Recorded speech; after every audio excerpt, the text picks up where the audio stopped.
Hello, everybody, and welcome to Your Funnel Has Collapsed. Now what?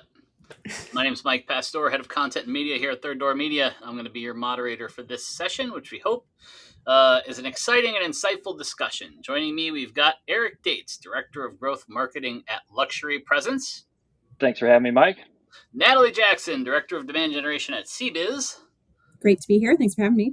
And Lisa Shaw, founder of Devon Group. Happy to be here. All right. Thank you all for being here.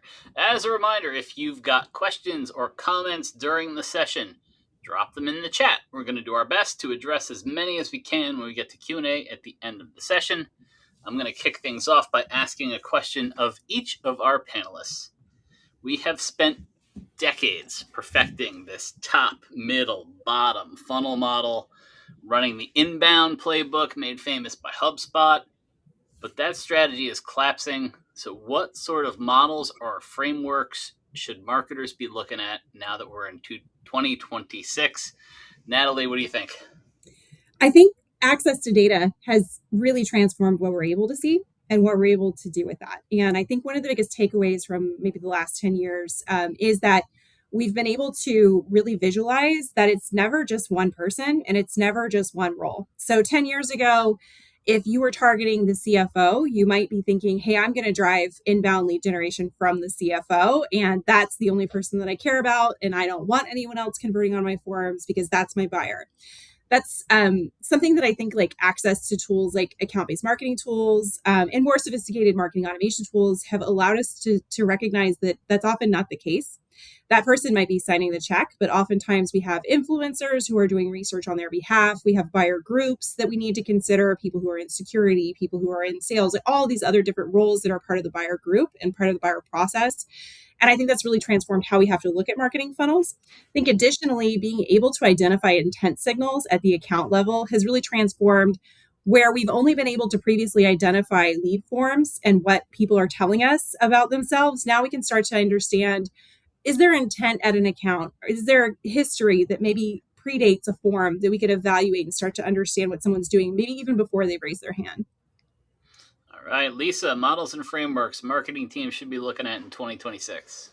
So I think the funnel assumed a path that we didn't always follow. Like we all purchase things, we don't, download a PDF and then sit patiently and wait for the nurture sequence to kick in, right? So I feel like what's working now is what I'm calling a content multiplier model, but I don't think we need to replace one abstraction with another.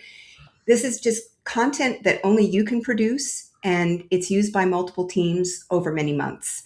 So we had a client that did an industry survey.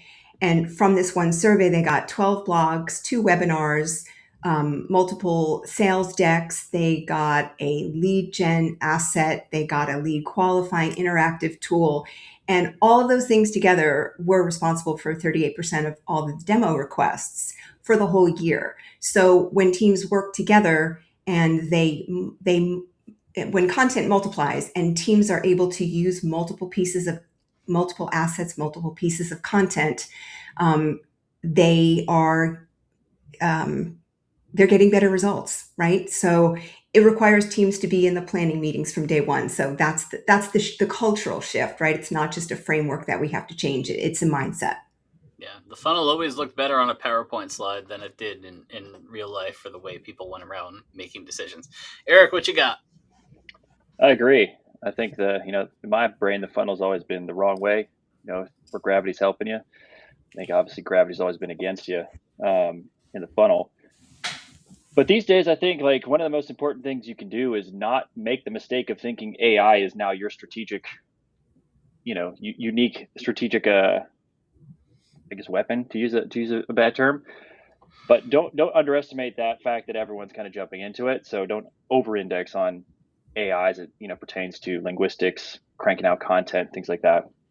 The other piece is, I think now more than ever, it's probably more important to embrace your own bias as a consumer as well, and factor that in to kind of how you're discussing with your ICP, because how you buy things isn't necessarily an anomaly. That's right. All right, we have heard from our panelists. Let's hear from you, the audience. We're going to launch our first poll for this session. The question that we're asking: how would you describe your marketing strategy? And your choices are scrambling, stagnant, experimental, or thriving. I'm going to take a second to explain how this works. So to take the poll, you're going to be asked to join the audience to participate. You can enter your first name. You can enter your dog's first name. It doesn't matter. Just put a name in there. Then you're going to click on the polls icon on the top right corner of the video window. You will see the poll come up in the right side panel of the video window. Select one option only for your answer. We're going to wait a few seconds, and I'll explain that again. You're going to join the audience to participate by entering a name and click the Join the Audience button. Click on the polls icon in the upper right corner of the video window. You'll see the poll come up in the right side panel. Select one answer only, please. All right, can we bring up the results?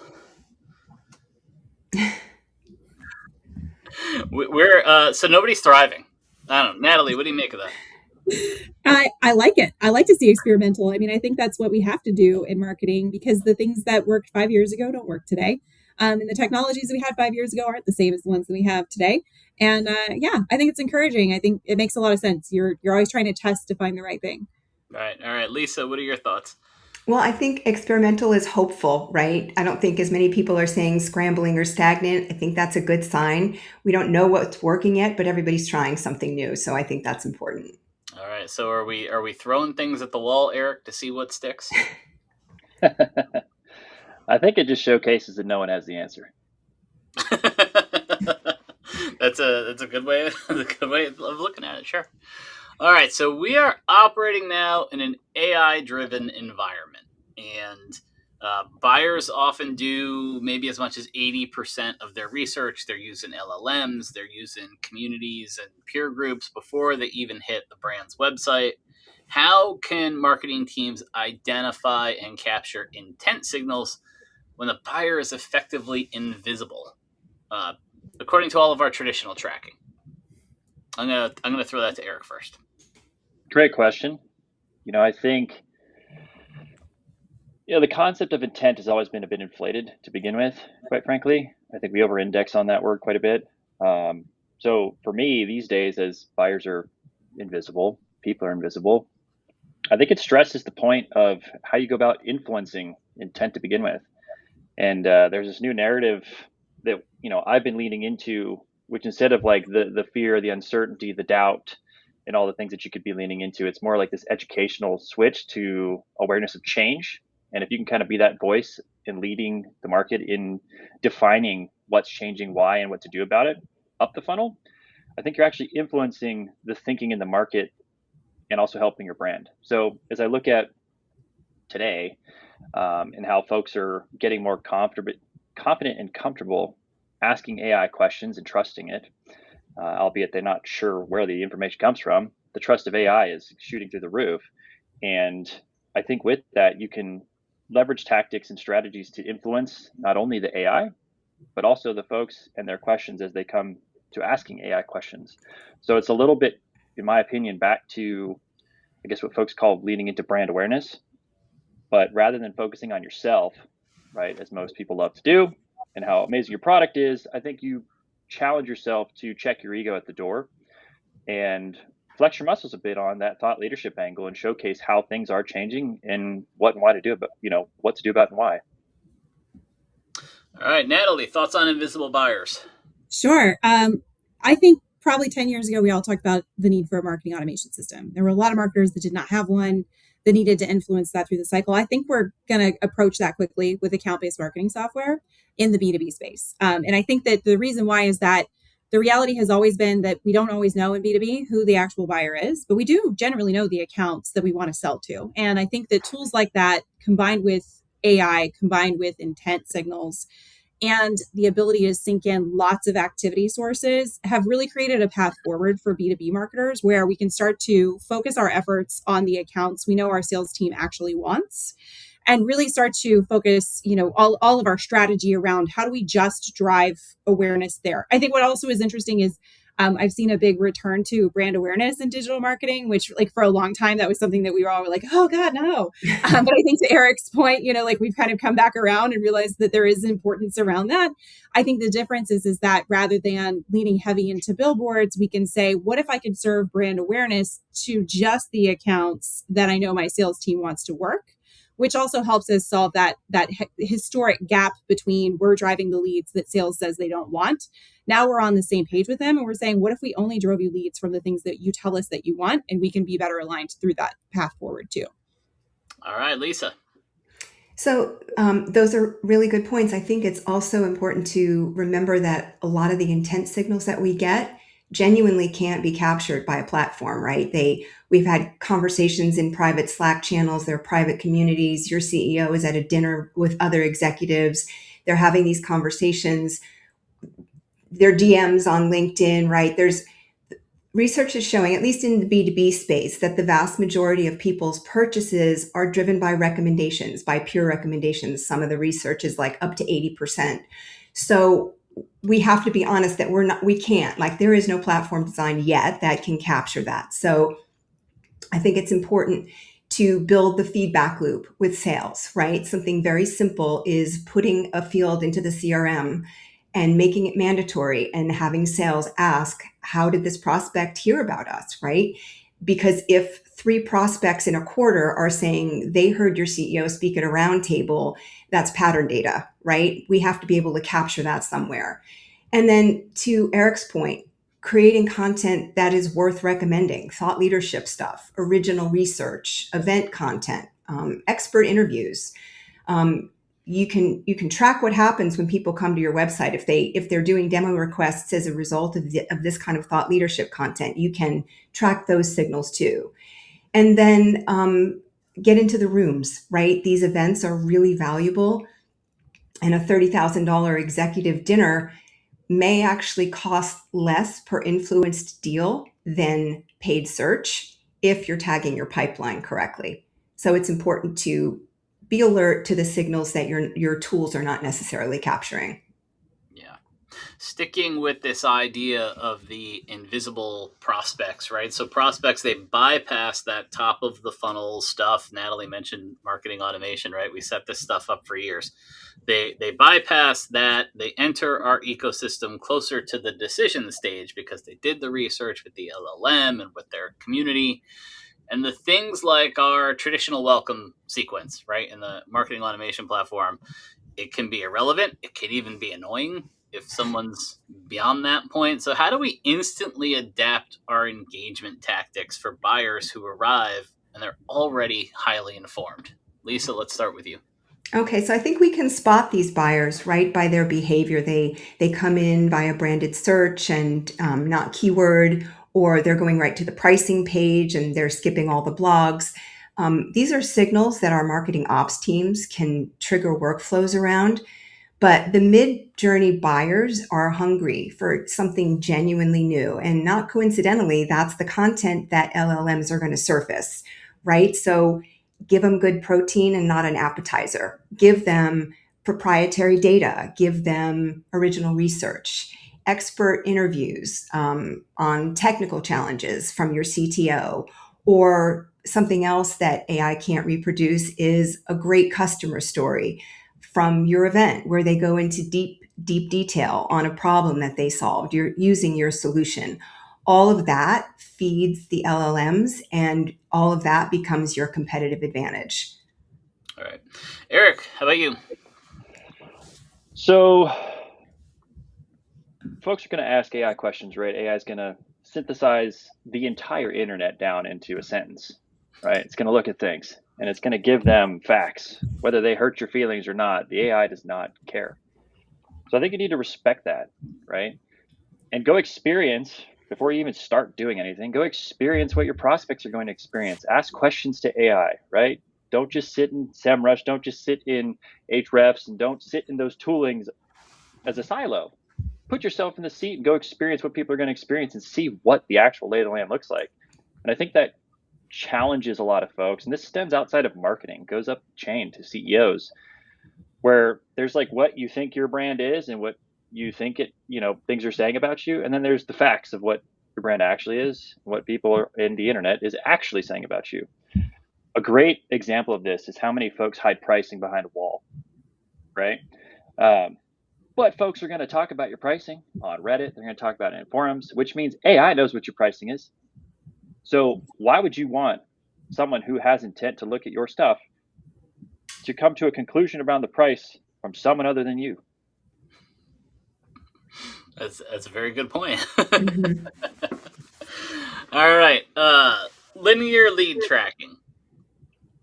It's no longer an accurate representation of reality, right? So are there 2 or 3 specific metrics that CMOs should be reporting to their leadership and boards to prove that marketing is working today? Natalie, what do you think? Yeah, I think it's the 3 R's: revenue, retention, and relationship. So where is marketing touching revenue? How are we touching revenue? Is it sourced or influenced? Where are we influencing the dollar signs? That's critical, and to me, that's the most important metric that I would share. The second is retention. I think, as Lisa mentioned, business to business is a highly relationship-driven sale, and a lot of our referrals come from referrals. And so, if your customers are not happy and you're abandoning them post-acquisition, then you're not going to see much happening in the way of referrals. So I think it's important to make sure they're having a positive experience. It's important to float any issues. It's important to navigate that to the best of your ability as a marketer. And then I think the last is relationship. So one of the challenges I think in my career as a B2B marketer is, if you focus only on revenue, you're missing the front end of the funnel. And we have a lot of tools that are available to us now that can help us identify where previously we had no relationship and now we do have relationship, and how much more relationship do we have. And so one of the things that I try to work on is if I don't have opportunities yet, how can I showcase to you that the group that you provided to me, that you would like to work, that you'd like to eventually have as new clients, how can I help you identify where they have more engagement with our brand now than they did in the previous 6 months? And if you can find the right tool set, the right activities to measure, you can absolutely pull something like that and start to show, hey, they may not be buyer ready now, but they're on their way there, and let me show you where. All right, Eric. Good points. I love that. And it's so funny how everyone loves to focus on revenue. If you're like that basketball coach that's losing and they just start yelling that we need to score more points, it's not going to help anything. But it's the rebounding. It's always the rebounding. Exactly. And that's where, coming back into marketing land, it's the fundamentals. The revenue is a result. MQL is a result, right, of doing the right things ahead of that activity or that event. So whereas I look at these key metrics that I think are important to report on right now, it's velocity is a good one. It's a good indicator, right? As you look at pipeline velocity through the stages. And I think that crosses over into the sales funnel, where it's really important for marketers to look at and see, is our work influencing faster close times, right? Because in theory, if you're influencing the right thinking before folks show up at that mid-tier funnel, the deal should not last as long as it historically has, in theory, because people are more primed. They're coming with, arguably our decision, or at least one of 3 decisions that they're already made in their head. And I think velocity is one of the most underutilized metrics for a marketing team to look at. All right, Lisa. That's a really interesting point. So I think a couple of the metrics that I track and that we have to keep an eye on are influenced pipeline with source tagging, going back to something I said earlier. Every opportunity, we need to have a "how did you hear about us" field, and every closed deal needs to get tagged with the touch points that contributed to that deal. I think this requires discipline from the sales team. Nobody wants to think about this as another admin task. But the way to frame it so that they're not saying, okay, I'm just going to mark this as, organic search, is to focus on, if we're getting most of our leads from events, and we know this anecdotally, how can we prove the ROI of those events so that we can do more of them, right? We have to focus on the money. The CMO needs to have some metrics to take to the board in order to fund these things that historically are squishy in terms of measurement. But if we are only measuring digital activity, we are missing the big picture. Another thing I look at is cost per content asset. So I run really big programs. And if you spend $200,000 on an event, but then you can produce 22 content assets used by 5 teams over 12 months for that event, then your cost per asset was $9,000, right? And if you compare that to all the individual things that all of your individual teams are doing, the ROI is much higher, and you're going to market with the same story. So that's an efficiency metric, right? It's operational leverage. And then finally, content sourced, what are the important things? Demo requests, right? Meetings. If we're tracking what content led to those things, we can do that with UTM and landing pages and, by assets, but we have to wire them correctly into the CRM so that we have hard attribution and we can directly connect content investments to pipeline. All right, let's do another poll, a little more audience participation. We heard about the metrics that our panelists think they should be reporting to leadership and the boards. If you are shifting your focus because your funnel has collapsed, where are you shifting it? Your answers here are brand, retention, community events, or dark social, which was all the rage a few years ago. One more time on the directions, you click on the polls icon on the top right of the video window. You will see the poll come up in the side panel of the video window. Please select one option only. If you didn't take part in our first poll, shame on you. You're gonna have to answer. You're gonna have to enter a first name, any first name. You, your dog. Don't use your mother's maiden name because it's probably your password. So let's give people another couple of seconds. I'm thinking brand in part because we just talked about it a few minutes ago. Let's see the results. There. See, so dark. So whatever happened to dark social, Eric? He got a new job. That's very anybody, Natalie, you surprised to see brand up there, or we were just harping on it because it has had a renaissance, I guess. I think it has. I think marketers are coming around to the fact that digital does need to be unmeasurable sometimes. And I know that's a really hard thing for me to say, especially in my role, but there is value in a billboard and there is value in putting up your signage in an airport. And it's not easy to measure it. You can try, but there is something to be said about the credibility of brand awareness. I think from a B2B perspective, what it does is it establishes that you are a trustworthy and reliable source so that then later when you are touched by digital, you are more likely to engage. So good to see that. Lisa, thoughts on events in particular? Yeah, I was just going to say 100%. I think events are kind of like an offshoot of brand because they are the source for so many important things, and brand is one of them. Leads is another. So they serve multiple purposes. LinkedIn and Edelman did a thought leadership study, right? And they are just talking about how events are really driving so much, and a lot of the activity of our hidden buyers can be found there. Yeah. I think one of the things that you can get with community and events is some authenticity, right? To be in the same room, to be on the same screen with people, which kind of leads us to our next question. There's a lot of areas where marketers can and should use AI. Our Vibe Marketing Lab that's going on today is going to show you some of them. It's going to help you move faster, but two areas where AI is kind of a poor replacement are trust and empathy. So how do we achieve this balance of using AI, writing for LLM rankings, and still maintaining our empathy for our customers and building trust? Lisa, what do you think? So I actually think we're a perfect pair, right? AI and humans. I think we work really well together.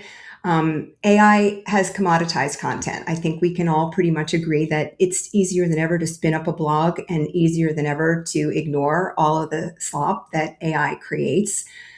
So at this point, our only real moat is stuff AI hasn't heard before, right? It's customer stories. It's the things that happen in the hallways at events. It's interviews with subject matter experts. It's surveys and original research.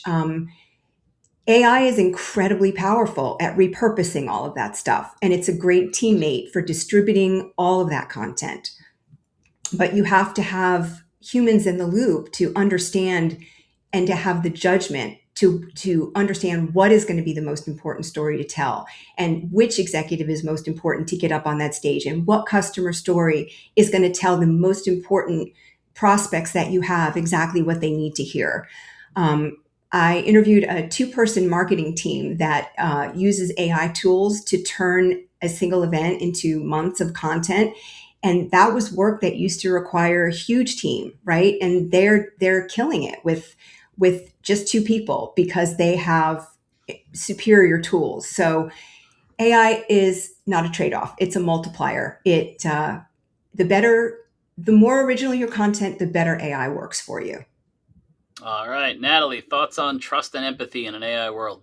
Sure. Call me a bit of a Luddite, but I think that creativity, including content, is not AI's best use case. I feel like I've gotten to a point where I can identify your post as an AI post, and I won't read it. And I can tell when content, just the same as we could tell content was being written for keywords versus, I mean, it's no different.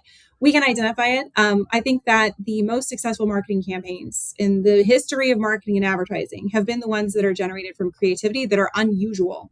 And that is not what AI is good at. It is not good at making you something that no one has ever seen before. It is only good at making you something that other people have already done and replicating the same process. Where I think AI does have a lot of potential to help us as marketers is in high-level data analysis that would otherwise be extremely difficult for us to do. What I mean by that is, where is this person in the customer journey? How should I approach this account next? What actions have they taken over the course of time? And can you help me put together the best course of actions for this persona across scale? Can you help me identify which of my marketing channels and what mix of them and in what order are working best for the buyers that I have in my group?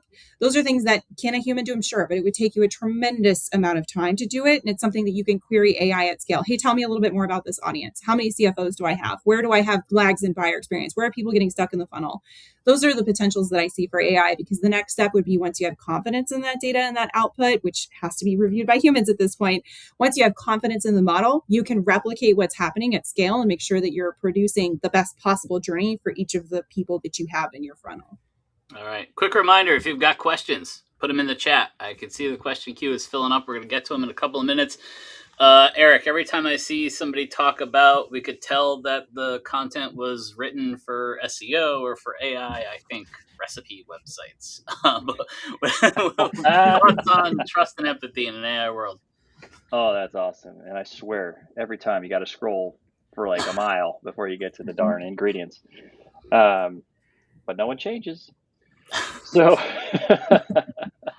I think, AI, I mentioned a little bit earlier, it's like, it's so easy to think that AI is your new strategic weapon. Like, you can use this better than anyone else because you can scale output and convince yourself that you're moving really far, and you're not, right? Because once you learn how AI is actually trained and the training data that it has, if everyone is increasing their volume, increasing how they scale their content engine, it's regurgitating the same stuff unless you put unique inputs into it, right? Mm-hmm. So, the update that came out in January, right, from Google just hammered a bunch of people for this unhelpful content, right? Because it lacked depth. It lacked what I like, my favorite P word, which is perspective, right? I think that's where people, whether they're empathetic, right, or they're just speaking their mind, which sometimes can be provocative or anxiety inducing if you're me. But what I think most people underestimate is the power of their own perspective.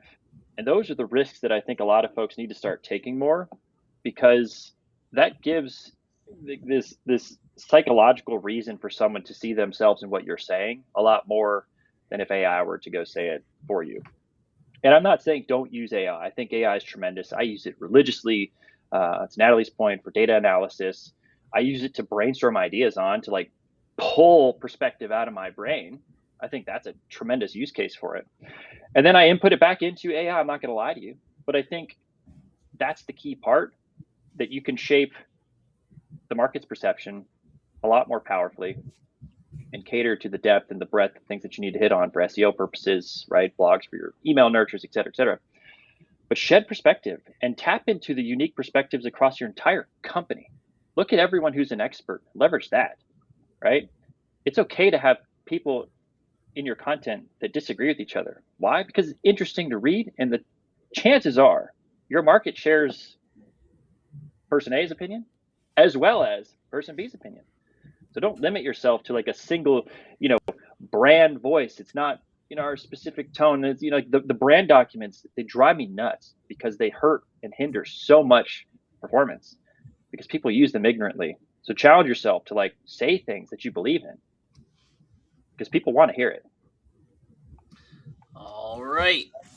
We are going to make our way to Q&A. So if you've got questions, make sure you get them in the chat because we're going to start going through them. First question is from Lauren. How do you determine what piece of content to start with? You mentioned the industry survey and then built out from there. Natalie, why don't you take this one first? How do you start with content? Yeah, well, which piece? Like we've talked about original research, right? And then you do the survey, you do the blog post, you do the videos, you do everything off of that. Where do you start?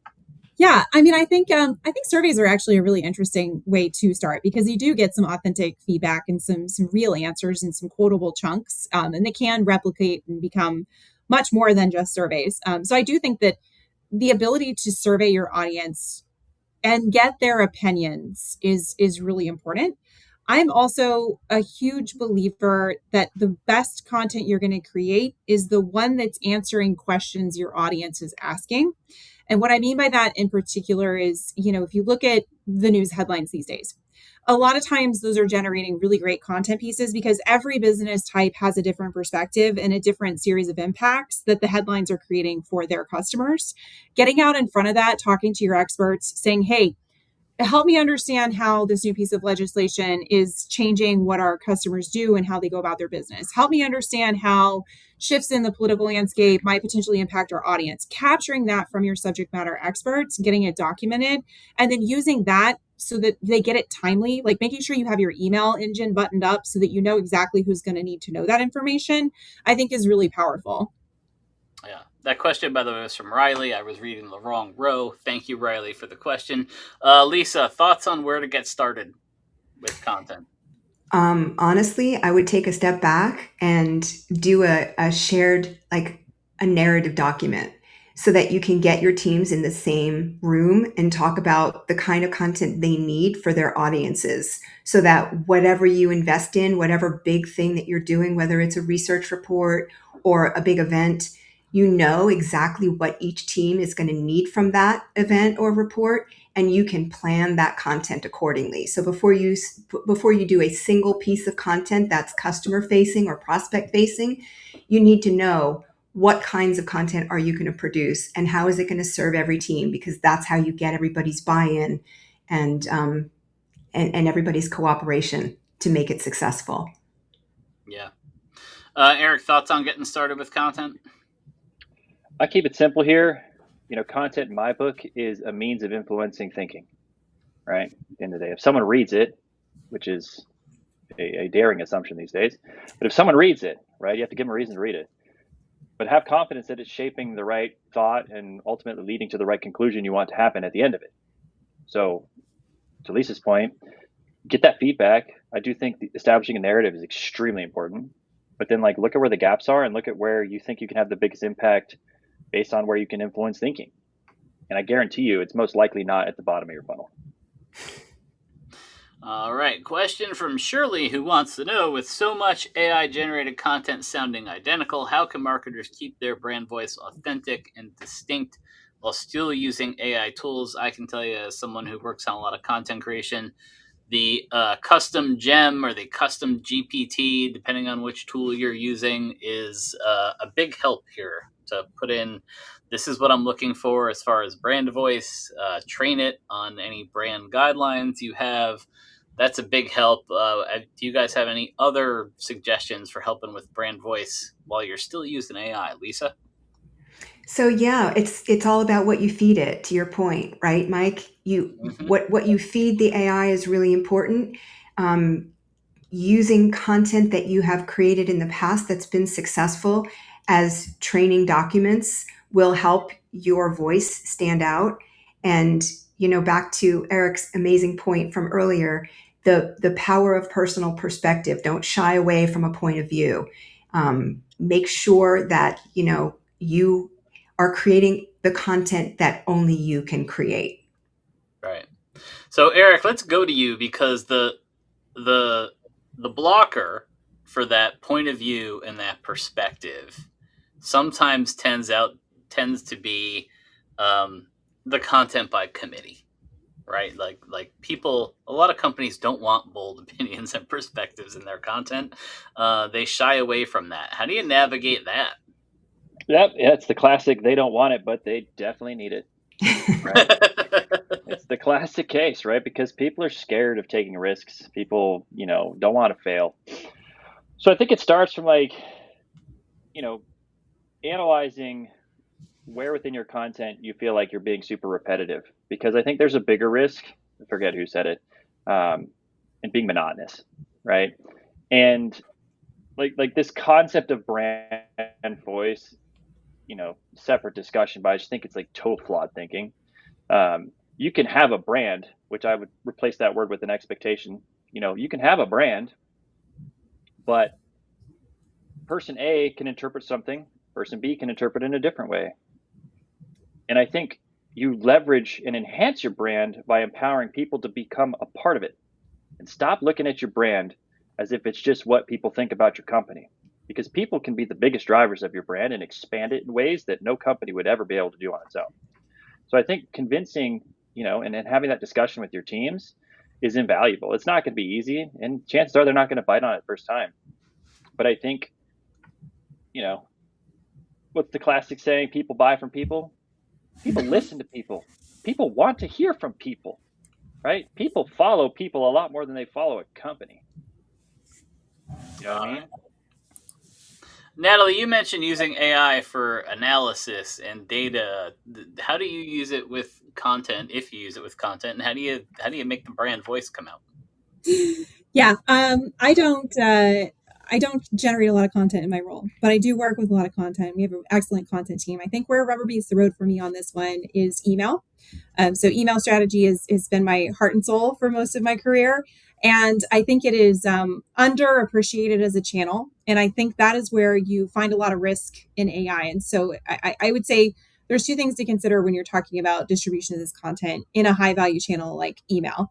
The first would be, do I actually need to send this? Like, is this truly relevant to the people I'm sending this to? Are they going to learn something? Are they going to have a question answered? If you're not going to learn anything or have anything shared with you that you didn't otherwise know about, then you should never send that email. And I would argue then, even though it's not my swim lane, probably you shouldn't generate that piece of content. So I think it's less about volume. And I think the risk we have right now as marketers is we can create content at volume in a way that we never could before. And so people are creating content at volume. But are you creating something that's actually useful? Or are you creating it because somebody said you should have 10 pieces of content last time you were at a conference? And so now you kind of stuck on that. I mean, it's the same thing with email. Like, do you have to send an email at 10 o'clock on Tuesday on the second, of every month? Or is that something that someone decided 10 years ago and you just never have questioned whether or not that's valid? To me, the more important thing, and I'm using email as the vehicle, is that you're sending the right message to the right person at a time in which they could actually use it. And if you can't answer yes to all three of those questions, then you should not be sending out that piece of content. And again, maybe you shouldn't be creating the piece of content in the first place. All right, we've got less than a minute to go. I want to pose a quick question to each one of you. We talked about the invisible research that buyers do, the buyer groups where we don't know what's going on with them. Is the MQL officially dead, or is it just misunderstood? Natalie, let's stick with you. It's misunderstood. I got to be able to email people, I got to let you know about stuff that's coming. Lisa, dead or misunderstood? Incomplete, right? They're scored from digital activity. We're not capturing all the signals that we need. Yeah, Lisa goes and checks none of the above. Eric, dead, misunderstood, or none of the above? I'm going to go with a little bit of misunderstood and none of the above, because you can't make the mistake of thinking your MQL definition is synonymous with everyone else's. All right. We are at time. Thank you, everybody, for joining us. Thank you, Lisa, Eric, and Natalie for being here. If you're in the audience, please take a moment to rate this session. You can click the red button in the Dig Deeper tab. That'll get you to your next session coming up in just a few minutes. Thanks again, everybody. Thanks. Bye, everybody. Right.